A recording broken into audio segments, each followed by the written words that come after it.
Bienvenidos a tu podcast por la paz. Acá estamos con... Hola, mi nombre es Valeria Cero, soy estudiante de Ciencias Políticas y Gobierno de séptimo semestre. Hola, mi nombre es Melissa Oñoro, soy estudiante de Derecho de décimo semestre. Hola, mi nombre es Daniela Villarreal, estudiante de décimo semestre. Y yo soy Alejandro, de Ciencias Políticas de séptimo semestre. En este capítulo vamos a narrar el primer relato de los teatros del horror del volumen Cuando los pájaros no cantaban. En el año 2008, en Yondó, Antioquia, un líder social de la comunidad se había convertido en una piedra en el zapato para el ejército, por manifestarse y tener el apoyo de la comunidad.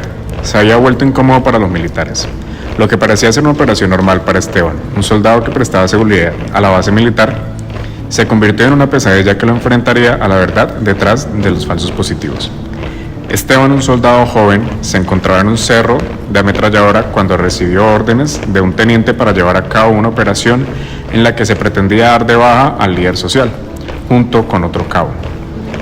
El teniente organizó meticulosamente todos los detalles de la operación, incluyendo la colocación de evidencias falsas en la vivienda del líder social para legalizar su asesinato.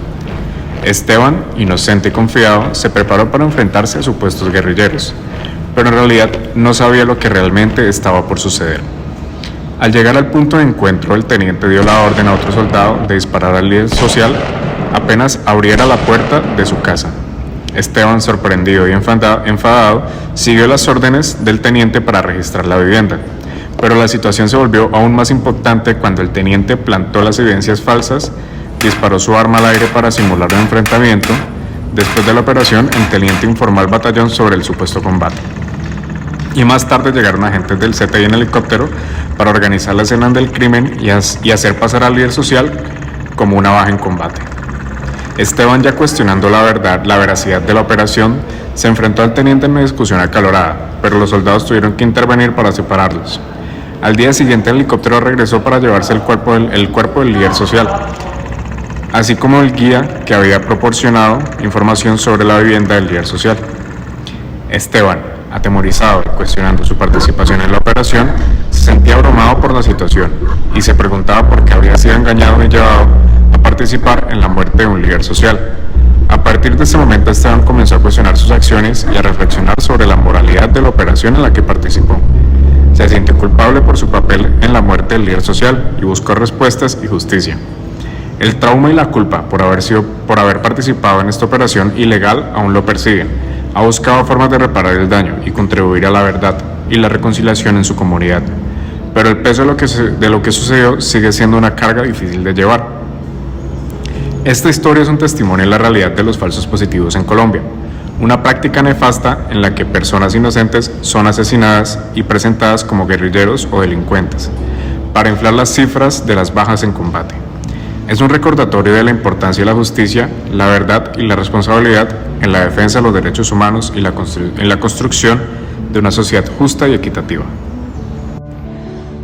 Bueno, yo quiero que después de escuchar esta historia tan desgarradora y que esperamos que haya tocado las fibras de toda persona que nos esté escuchando, tengamos una conversación y que a su vez las personas, estas mismas preguntas que nosotros vamos a hacer, las pueden estar respondiendo también como reacción a este video en los comentarios o donde ustedes prefieran. Entonces yo quisiera que tengamos una conversación reflexiva sobre lo que acabamos de escuchar, para que no solamente escuchamos la historia, sino que entonces, ¿qué sigue al escuchar esta historia de estas personas y de que es solo una representación de las muchas víctimas que hay en Colombia? Pues a mí me gustaría preguntarles qué sintieron al escuchar esta historia. Es una historia demasiado desgarradora. Primero porque nos pone en contexto de lo que estamos viviendo como sociedad, específicamente toda Colombia, porque esto no es solamente lo que le pasa a un número determinado de personas, sino son demasiadas que al momento de hoy desconocemos cuántas son.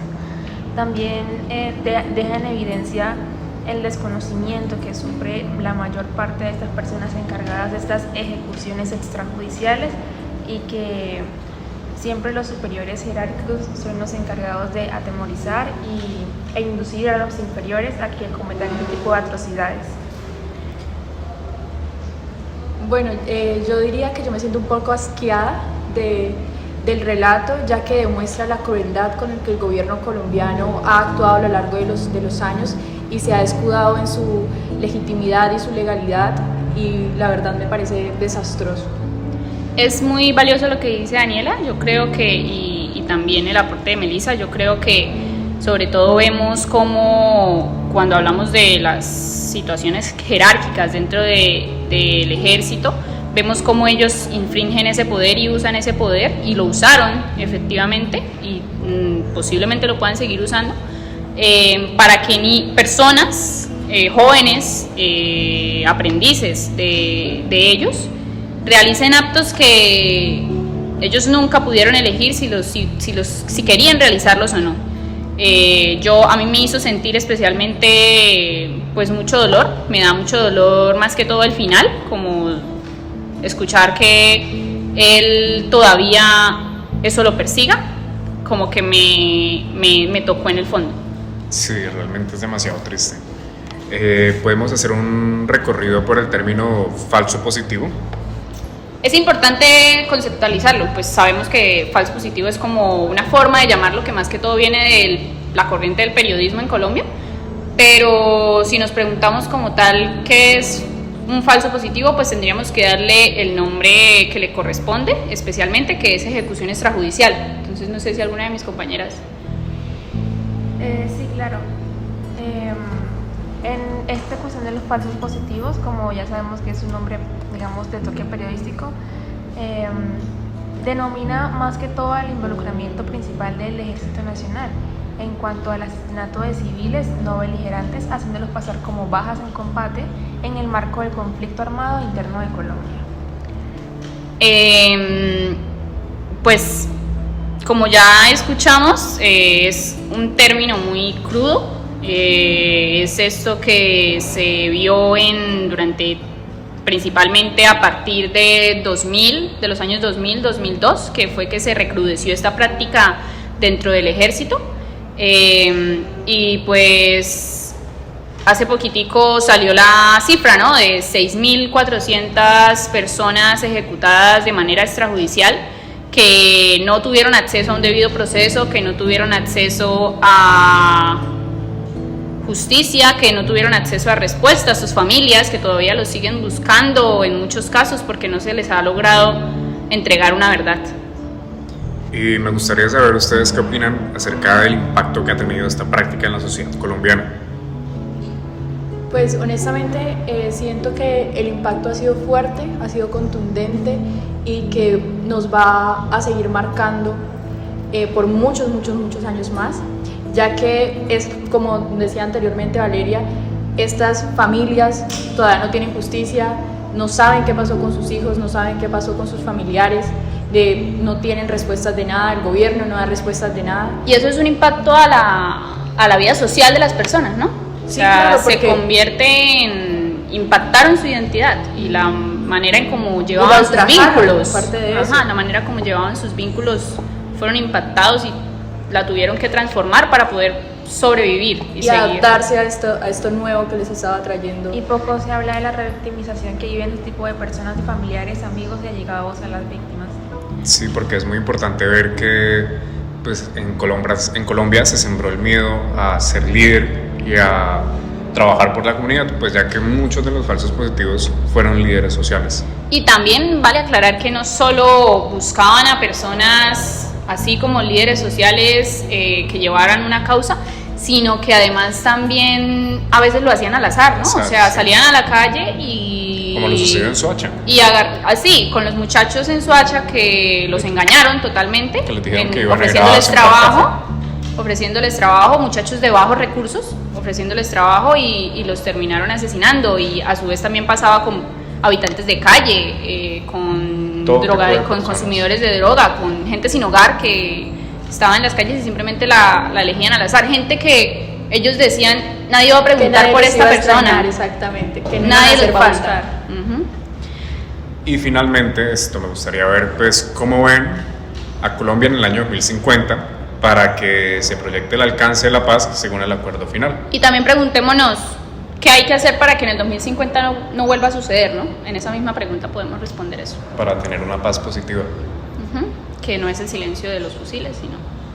Pues yo diría que en estos momentos estamos en un muy buen camino hacia eso, porque principalmente tenemos que buscar es que la gente y la población colombiana conozca que esto pasó, que esto es real, porque todavía hay mucha gente que niega que esto pasó y que hace oídos sordos a estas historias, a este drama. Entonces siento que eso que estamos haciendo de darle voz a las víctimas, de que se note que tiene una importancia, es un muy buen camino hacia eso que queremos, que es la paz. Y claro, tenemos un gran avance en cuanto a sociedad. Estamos despertando cada día más, estamos concientizándonos, estamos poniéndonos en el lugar de todas aquellas familiares, amigos cercanos a las víctimas, y sabemos que debemos marcar un antecedente en cuanto a esto, para que en el 2050 y en las generaciones futuras que se vienen podamos decir que aportamos un grano en cuanto a que ya les dejamos lo que es el pleno conocimiento de lo que está pasando en nosotros como sociedad, para que después no se vuelva a repetir lo que estamos viviendo, sino que cada vez avancemos como sociedad.